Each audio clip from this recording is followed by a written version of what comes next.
Morning বন্ধুরা, কেমন আছো তোমরা? সবাই ভালো আছো তো? লাইফস্টাইল উইথ টিঙ্কুর পক্ষ থেকে তোমাদের সবাইকে ওয়েলকাম করছি। সকালবেলা যথারীতি ওপরের কাজকর্ম হয়ে গেছে, নিচে নেমে এসেছি। নিচে নেমে এসে এবার রান্না বান্না করবো। আজকে খুব একটা চাপ নেই আর কি রান্নার, জানো। তা এই যে এই ফ্রিজটা যে কি উপকার আমার আবার হয়েছে। দাদা আজকে সকালবেলা বলছে, বলো কি বই বই নিয়ে যেতে হবে নিচে। আমি তোমার শান্তি, তোমার বর দিন শেষ হয়েছে, আমার যবে খারাপ অফিস সেই দিন আমার বইও। তা যাই হোক, খুব মানে এত আনন্দ হয়েছে ফ্রিজটা আবার ঠিকঠাক হয়ে গিয়ে। বলো, একটা তো অসুবিধে, নিচে রান্নাঘর আর ওপরে ফ্রিজ, কত অসুবিধা হয় না। এটা লাগে ওটা লাগে, রান্না করতে কত জিনিস লাগে। আর আজকে ইচ্ছে আছে একটু নিম পাতা দিয়ে একটুখানি নিম ঝোল করব। তা আমার ভিডিওতে তো তোমাদের দেখানো হয়েই গেছে। তা আর ভালো করে আর নতুন করে আর তোমাদের নিম ঝোলটা দেখাচ্ছি না। তবে একটা জিনিস তোমরা এখন খেলে সবারই শরীর ভালো থাকবে। এখন তো বুঝতেই পারছো ফাল্গুন মাস, নিম পাতা আর সজনা ফুল এখন রাজ্যটক, এইটা কোনোটাই মিস করা উচিত না। হ্যাঁ একদম। আর এখন ফাল্গুন মাস, বুঝতেই পারছো যে এই নিম পাতা বলো সজনা ফুল বলো, এইগুলো খেলে নিজেরাই ভালো থাকবে। তাই একটুখানি আছে নিম পাতা, দেখি একটুখানি করে দিই। আর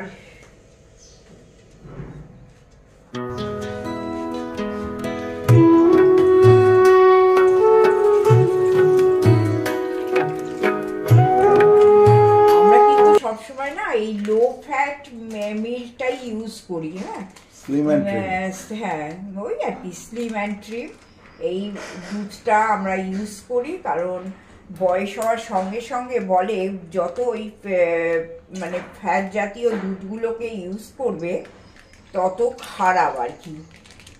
যদি কখনো ধরো পায়েস টায়েস করলাম বা দুধের কোনো প্রিপারেশন করলাম, যেমন কুলফি, তোমাদের তো মানে মোটা দুধটাই চাই, আমলের গোল্ড যেটা। কিন্তু এমনি রোজের খাওয়া বলো, রোজের সব কিছুতে বলো, মানে এই স্লিম অ্যান্ড ট্রিমটা ইউজ করাটা ভালো। তা আমরা সেটাই করি। ওই রোজ 1 প্যাকেট কি 2 প্যাকেট করে দিয়ে যায় বাড়িতে, ম্যাক্সিমাম 2 প্যাকেটই দিয়ে যায়। ওই 2 প্যাকেট দুধ, সে দই বসবে, দাদা যদি একটু হরলিক্স খায় সেই সবে থাকে।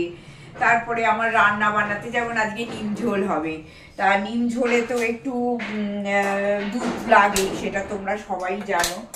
তা আর একটাও জিনিস হচ্ছে যে আমার এক বন্ধু, ভীষণ ভালো বন্ধু মিতালি, ও আমাকে জিজ্ঞেস করেছে যে চিয়া সিড আর ফ্ল্যাক্স সিড আমি কোথা থেকে কিনি। প্রথম কথা হচ্ছে মিতালি, এটা অবশ্যই খাওয়াটা আরম্ভ করো, শরীরের জন্য ভীষণ ভালো। এর কোনো মানে কি বলবো, এইটা খেলে সবসময় ভালোই থাকবে, খারাপ হবে না। তবে হ্যাঁ, চিয়া সিডের দামটা একটু বেশি, এটা তো। আর যে কোনো অ্যামাজন বলো, ফ্লিপকার্ট গ্রসারি বলো, যে কোনো জায়গায়, বিগ বাস্কেট, ব্লিঙ্কিট, সব জায়গায় পাবে। হ্যাঁ, দুটো জিনিসই সব জায়গায় পাবে। এবং এখন এই যে মল টলে গিয়ে যদি তোমরা বাজার করো বা কিছু টুকটাক কেনো, তাহলে সেখানেও পাবে। কোনো জায়গায় পাবে না এরকম কিছু ব্যাপার নয়। তুমি খাও প্রত্যেক দিন। আর তুমি বলেছো পরিমাণে কতটা খাবে, ওই ধরো আমি দেখিয়ে দিচ্ছি। তবে এদের মধ্যে আমার অভিজ্ঞতা, 1 চামচ চিয়া সিড আর হাফ চামচের মতো আমি ফ্ল্যাক্স সিড দিয়ে একসঙ্গেই জলে দিয়ে দিই। তবে আমার মেয়ে যেটা আমাকে বলে যে ফ্ল্যাক্স সিডটা চিবিয়ে খাওয়াই ভালো। তাই এইবার আমি মনে মনে ভাবছি তাহলে জলের মধ্যে না দিয়ে ফ্ল্যাক্স সিডটা কচমচ করে চিবিয়ে আর জল দিয়ে খেয়ে নেয়া। যেহেতু ও দেখো ডাক্তার মানুষ, ওর কথাও কিছুটা শুনতে হবে। ও আমাকে এই কথাই বলেছে যে ফ্ল্যাক্স সিডটা মামাই তুমি জলে ভিজিয়ে খেও না, চিয়া সিডটা যেমন জলে ভিজিয়ে খাও, কিন্তু ফ্ল্যাক্স সিডটা জলে ভিজিয়ে না চিউ করে, মানে চিবিয়ে খেতে হবে, চিবিয়ে খেয়ে আর জল খেয়ে নিও। তা আমরাও সেটাই করবো। এবার ভাবছি, যদিও আজকে আমি জলেই দিয়ে দিয়েছি, অভ্যাস তো এটা মনে থাকে না। আর তোমাদের আর নিম ঝোলটা দেখাচ্ছি না। আচ্ছা, মিতালি দিদিকে একটা কথা বলা দরকার, সেটা হচ্ছে যতগুলো বিগ বাস্কেট থেকে, ব্লিঙ্কিট থেকে যতগুলো আছে, তা এমনকি আমাজন গ্রসারিও আছে, কিন্তু আমি বলবো ফ্লিপকার্ট গ্রসারি একটু দিতে দেরি করে, কিন্তু খুব রিজনেবল পয়সা নেয়, পয়সাটা অন্যদের তুলনায় অনেকটা কম হয়। হ্যাঁ, গ্রসারির জন্য এগুলো পুরো চিয়া সিড বলো, ফ্ল্যাক্সিড বলো, দোজ আর অল গ্রসারি। দেখো এই যে জলে ভিজিয়ে রেখেছি তোমার জন্য, ওপরে ফ্ল্যাক্সিডটা ভেসে আছে, চিয়া সিডটা নিচে আছে, একদম একটু গুলিয়ে নিয়ে একটু ভালো করে মিক্সিং করতে হবে, কোয়াগুলেশনটা ভালো হলে সবটা পুরোটা মিশে যাবে এবং সঙ্গে সঙ্গে খেয়ে নিতে হবে। তাহলে আর তোমাদের আর ডিম ঝোলটা দেখাচ্ছি না। হ্যাঁ, তা আবার আজকে না দাদার যে 1 তারিখ পিকনিক আছে, আর একটাও জিনিস, সোমা আমাকে একটা দারুণ কথা বলেছে। Thank you so much. Soma আমাকে বলেছে যে দিদি না টিঙ্কু দাদা যাচ্ছে, যা, কোনো অসুবিধে নেই, পিকনিকে তুমি আমার বাড়ি চলে এসো, আমরা সবাই মিলে খুব আনন্দ করে দিনটা কাটাবো। Thank you. এইরকম ফ্যামিলি মেম্বার পাওয়া মানে কপাল না থাকলে হয় না। তা সোমা, সত্যি আমি যে কি খুশি হয়েছি যে কি বলি তোমার কথাটা শুনে, যে আমার এত ভালো ফ্যামিলি মেম্বার, যে আমার সারাদিনে একটু অসুবিধা হবে বলে আমাকে বলছে আমার বাড়ি চলে এসো। খুব আনন্দ পেয়েছি তোমার এই কথাটা। এই বড়ি একটু অল্প করে ভেজে নিলাম, আর নিম ঝোল করবো, আর দেখাচ্ছি না। এই যে নিম ঝোলের একটুখানি ব্যবস্থাও দেখিয়ে দিই তোমাদের। এই যে দেখো কি কি লাগে শুধু একটু বলে দিই। এই যে শিম, বিনস, আর ডাঁটা, বেগুন, আলু, আর কি বলে রাঙালু। আর তোমরা তো জানো আমি আলুটা প্রেশার কুকারে একটুখানি ভাপিয়ে রাখি, জলটা ফেলবো বলে। তা ঠিক আছে, এবার দাদা পুজো করতে যাবে, আমি চট করে নিম ঝোলটা করে নিই। নিম ঝোলটা করে নিয়ে আবার দেখি তোমাদের কাছে আসছি। দাদার আজকে আবার ওই পিকনিকের, যেটা বলছিলাম, পিকনিকের মিটিং আছে। দাদা এই বিকেলবেলা বেরিয়ে যাবে। ওই আর কি, একা একা থাকতে বাড়িতে একদম ভালো লাগে না। চলো আসছি নিম ঝোলটা করে নিয়ে।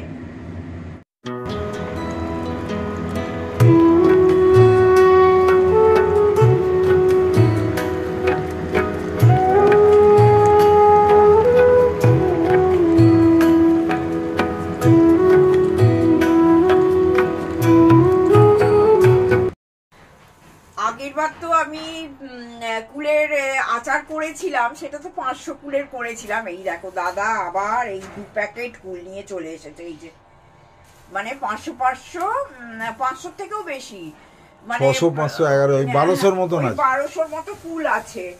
বলছে আবার আচার, আমি এই কুলের আচারটা খেতে খুব ভালোবাসি, ওই জন্য কি হয়েছে এই কুলের আচারটা করবো আবার।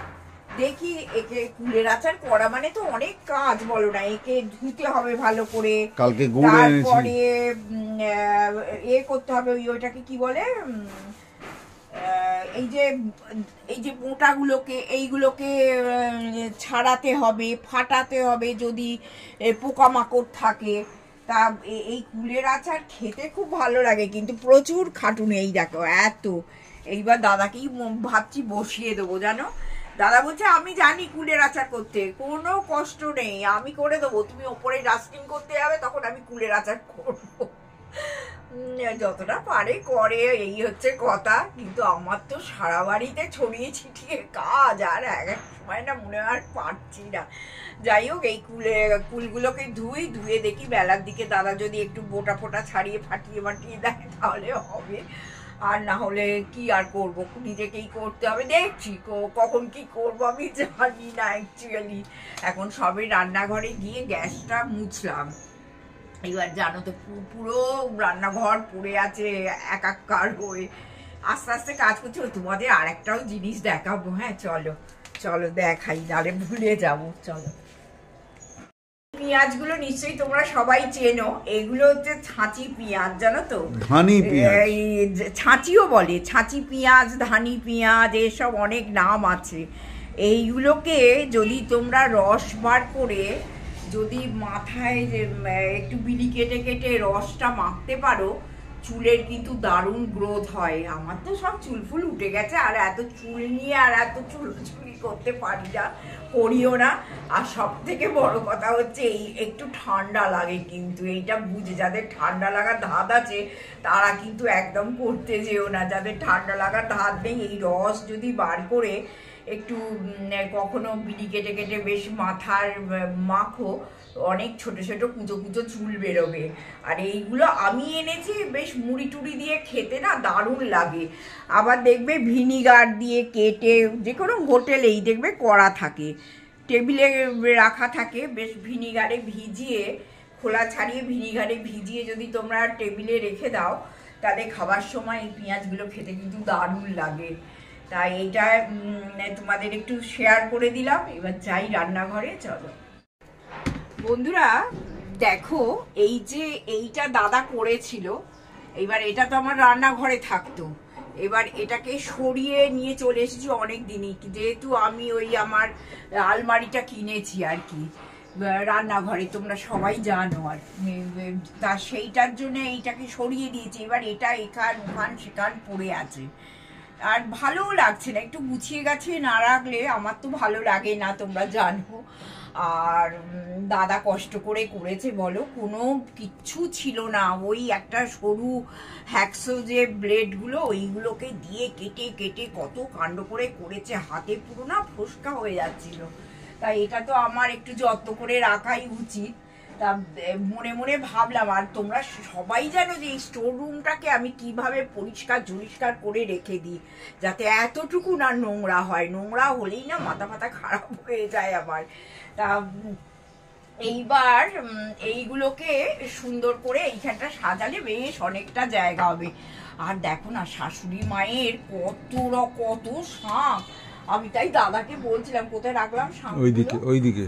আচ্ছা হ্যাঁ, আমি তাই দাদাকে বলছিলাম, বাবা এই এত শাঁখ নিয়ে আমি করবো কি? আরো যে বাড়িতে খুঁজলে কত শাঁখ তোমরা পাবে, তোমরা ধারণা করতে পারবে না জানো। তা এইখানটাই রেখে দিই। আর যেহেতু মায়ের শাঁখ না, মানে নষ্ট করতে ফেলে দিতেও ইচ্ছে করে না। শাঁখ তো একটা শুভ জিনিস বলো, সেইটাকে ফেলে দিয়ে নষ্ট করতে থাক, যতদিন আমি আছি এইগুলো বই বই নিয়ে যাই। তারপরে আমার অবর্তমানে কি হবে জানি না, মেয়ের কথা বাদ দাও, সে নিজেই সংসার মানে একদম সময়ই পায় না সবকিছু সামলে। তারপরে আবার এই সব নিয়ে আমাকে বলে, তুমি যে এই এত কিছু কেনো, তা দরকার কি আছে? আমি তো কিছুতেই কিছু করব না। তুমি কি ভাবছো কলকাতা থেকে ব্যাঙ্গালোরে আমি বয়ে বয়ে এগুলোকে নিয়ে যাব? আমি কি করব আমি জানি না। আমারও তো শখ আছে, যতদিন শখ আছে করে যাই, বা শরীরটা চলে আর কি, ততদিনই করি। তারপরে তো হয়েই গেল, কে যে কি টেনে টুনে নেবে আমি জানি না, আর সে জানতে চাই না, বলে চলে গেলে আর কে কার কথা বোঝে। তা এইখানটা এইভাবে আমি রাখলাম। এইবার এইখানেও কিছু জিনিস আছে, যেমন এইটা এইবার খালি হয়ে গেল। আমি দাদাকে এটা রিকোয়েস্ট করবো যে দাদা যদি আমাদের ঠাকুর ঘরে এটা রেখে, যদি অনেক রকম জিনিস থাকে ঠাকুর ঘরে, যেগুলো হাতের কাছে সুন্দর করে গুছিয়ে দাদা রাখতে পারে, দেখি দাদার মত নিতে হবে। আর দাদার মত ছাড়া এই বাড়িতে কিছু হবে না। দাদা আগে রিজেক্ট করে দেবে, দূর আবার ঠাকুর ঘর ছোট, আমাদের নিজেরই বসার জায়গা হয় না, আর এইসব ঢোকাবো না। তা আমি তো এইটা খুব গুছিয়ে সুন্দর করে রেখে দিলাম। এখানে একটা চায়ের ব্যবস্থা করলো। এই দেখো পড়ে যাচ্ছে, ঠিক আছে, দাঁড়াও এগুলোকে ঠিক করে রাখি। চায়ের ব্যবস্থা করলাম, আর টুকটাক আমি একটু সাজিয়ে নিয়ে তোমাদের একবার দেখিয়ে দিচ্ছি। হ্যাঁ চলো, এইটা এইখানে দেখো বন্ধুরা, এইভাবে গুছিয়ে গাছিয়ে রাখলাম, ভালোই লাগছে বলো, অনেকটা জায়গা হয়ে গেল। আর আমি তো স্টোর রুমটা ভীষণ, আমি সারা বাড়ি করি না করি, স্টোর রুমটাকে আগে আমি ঠিকঠাক ভাবে রেখে দেবার চেষ্টা করি। আর তোমরা তো আমার অনেকেই জানো, এইটার মধ্যে আমি এইভাবে রেখেছি। হ্যাঁ, সমস্ত ইলেকট্রিকের জিনিস তোমাদের আগেও দেখিয়েছি আমি, যে ইলেকট্রিকের জিনিসপত্র এইভাবে আমি অ্যারেঞ্জ করে এর মধ্যেটা রেখে দিয়েছি, যাতে নোংরাও না হয় আর হাতের কাছে সমস্ত জিনিসটা আমি পাই। আচ্ছা, তারপরে দেখো এইখানে আমার সব তোমরা জানো কিছু মাসকাবাড়ি জিনিসপত্র থাকে, তারপরে এই বাস্কেটের মধ্যেও কিছু মাসকাবাড়ি জিনিসপত্র থাকে, তাই এইভাবে এটা অ্যারেঞ্জ করে রেখে দিয়েছি। এইখানে দেখো কিছু এই যে এইগুলো সব খালি হয়েছে, যার জন্য আমি এইগুলোকে সুন্দর করে রেখেছি যাতে পরবর্তী স্টেপে আমি হাতের কাছে সবটা পাই আর কি। আর এখানে তেলের বোতল, আমরা তো এতে মিলের তেল খাই, মিল থেকে তেল নিয়ে আসি, এই তেল এই আর কি তোমাদের সব কিছু টুকটুক করে দেখিয়ে দিলাম। আমার ভারী পছন্দ হয়েছে কিন্তু এই সাজানোটা। চলো আবার কাজ সারি, ছেড়ে আবার আমি আসছি। হ্যাঁ চলো, এই স্নান ফান করে এলাম, দেখে বুঝতেই পারছো। তা স্নান করে এসে আবার রান্নাঘরে ঢুকে পড়লাম। আমার তো রান্নাঘর ছাড়ার কোনো গতি নেই। এই দেখো এই একটুখানি এই পাঁপড়গুলো বলি, খুব ভালো পাঁপড়গুলো জানো তো, আমার দারুণ লাগে খেতে এই পাঁপড়গুলো। আমার দাদা খাক না খাক আমি আমার জন্য একটুখানি ভেজে নিই, আর এগুলো অল্প তেল লাগে ওই জন্য আরো ভালো লাগে। মানে 1 চামচ তেলে বেশ এতগুলো পাঁপড় ভাজা হয়ে যায়। এখানে মাছ গরম হচ্ছে। আচ্ছা, মাছও গরম হচ্ছে, মাছের ঝাল গরম হচ্ছে। আচ্ছা, মাছের ঝালটা ছিল কালকে, আর একটা এখানে এই যে গরম ভাত করেছি, আর হচ্ছে এইটা হচ্ছে মৌরলা মাছ ভাজা, যেটা দাদাকে গরম গরম এখন করে দেবো, কারণ মৌরলা মাছ দাদা একাই খাবে, আমি তো খাই না, আমার মেয়ে। আর সকালে দেখিয়েছিল নিম ঝোল, এই হচ্ছে আমাদের নিম ঝোল, যেটা সকালে বৌদি দেখিয়েছে। মৌরলা মাছ ভাজা খেতে আমার মেয়ে খুব ভালোবাসে, মৌরলা মাছ জিনিসটাই খুব ভালোবাসে। তা কি আর করবো বলো, এত দূরে থাকে, আর তো কিছু করার নেই। আর তার জন্য কি আর দাদা খাবে না, দাদাও খুব একটা কিনতে চায় না আর কি, যার জন্য কেননা বলে যে দূর মেয়ে ভালো আছে আর আমি খাবো না। কালকে বাড়িতেই এসেছিল, আমি অল্প করেও নাও না, ভালো তোমাকেও তো খেতে হবে। মেয়ের ওখানে ব্যাঙ্গালোরে অ্যাকচুয়ালি ভালো মাছ মাছ তো খুব একটা পাওয়া যায় না কলকাতার মতো, তাই এই একটু দাদাকে মোগলা মাছ ভেজে দিচ্ছি। তা আজকের আমাদের মেনু তো তোমাদের দেখিয়ে দিলাম, জানি না ভিডিওটা কতটা বড় হয়েছে। আর একটাও ব্যাপার হচ্ছে, দাদার তো আজকে ওই যে পিকনিক আছে, তার মিটিং আছে, এবার দাদা আজকে বিকেলবেলা থাকবে না, আর দাদা না থাকলে ভিডিও করাটা পসিবল হয় না, কারণ মোবাইলটা ভালো ক্যামেরা বলি, দাদা তো নিয়ে চলে যাবে। দাদার মোবাইলটাই মানে ক্যামেরাটা দারুণ, OnePlus-এর ক্যামেরা তো ভীষণ সুন্দর, তা আমি এটাই ভিডিওটা করি। তা যাই হোক, আজকের মতো বন্ধুরা ভিডিওটা শেষ করছি। প্লিজ সঙ্গে থেকো, সাবস্ক্রাইব করতে ভুলো না। এই বয়সে যে এতটা মনে জোর নিয়ে তোমাদের সামনে আসি সেটাই বড় কথা। সঙ্গে থেকো আর সাবস্ক্রাইব করতে ভুলো না, কমেন্ট করো, লাইক করো, তাহলে দাদা আর আমাদের ভীষণ ভালো লাগে। আর বারবার তো একটা কথাই বলি যে তোমাদের কমেন্ট আমরা ভীষণ তাড়িয়ে রাত্রিবেলা বসে বসে দুজনে পড়ি। না এই কদিন আমরা ঠিকঠাক উত্তর দিতে পারছি না, সময়ের একটু অভাব হচ্ছে, তো আমি তারই মধ্যে সময় করে আমরা উত্তর দিয়ে দেবো। একদম দেবো। হ্যাঁ, আর দাদা ওই পিকনিকটা নিয়ে ব্যস্ত তো, ওই জন্য কি হচ্ছে একটু দেরি হচ্ছে। আর যেহেতু দাদার মোবাইল আমার একটু অসুবিধেই হয়, যে আমার একটা কাজের মোবাইল আছে কিন্তু তাতে ক্যামেরাটা খুব একটা ভালো না, এটা আমার মোবাইল, তাই পুরনো হয়ে গেছে।